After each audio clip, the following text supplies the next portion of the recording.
And we can tell you that with 12 days to go, this is arguably the last big moment, especially for President Trump in this campaign. It comes down to simple electoral math for him. Let me explain first by showing you the 2016 path to victory, the Electoral College, him defeating Hillary Clinton. He really overperformed across the Midwest and carried crucial states like North Carolina and Florida. Now let's move to some projections for 2020. In blue are all the states where we're expecting former Vice President Joe Biden to do well. In red are the states that President Trump is expected to do well.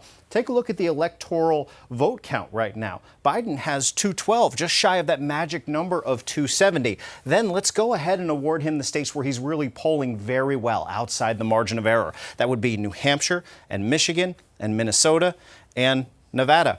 Take a look. He's almost at 250. Add another state, say Florida. He's at 277. He's the next president of the United States without even having to compete in all of these other swing states. So President Trump needs to do something to change this outlook. President Trump and First Lady Melania Trump are en route to Nashville for the second debate moderated by NBC's Kristen Welker. With you, go ahead. Wait a minute. You get the final word, Mr. Well, it's hard to get any word in with this clown. His chaotic clash in Cleveland with former Vice President Biden was filled with interruptions, mainly by the president. It resulted in there now being a mute button to be used during the opening arguments of each section of tonight's debate. The debate last week was canceled following President Trump's COVID-19 diagnosis, and the pandemic will be the first of at least 4 topics, to also include race in America, climate change, and national security.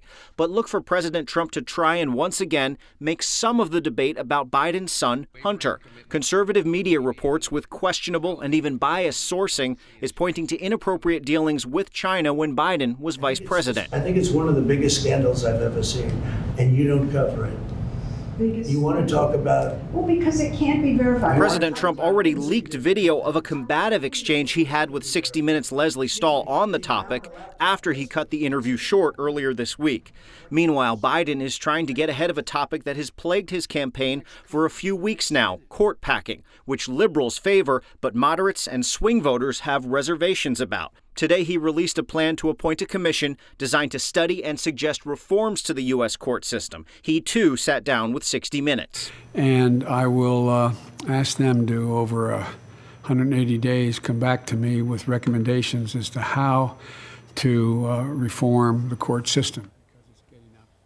President Trump has also been steadily attacking Welker, the moderator, in tonight's debate, already setting up as a feisty affair. We'll, of course, be streaming it online at pix11.com, along with Pix11 Plus and our social media platforms. Corey and Tamsin.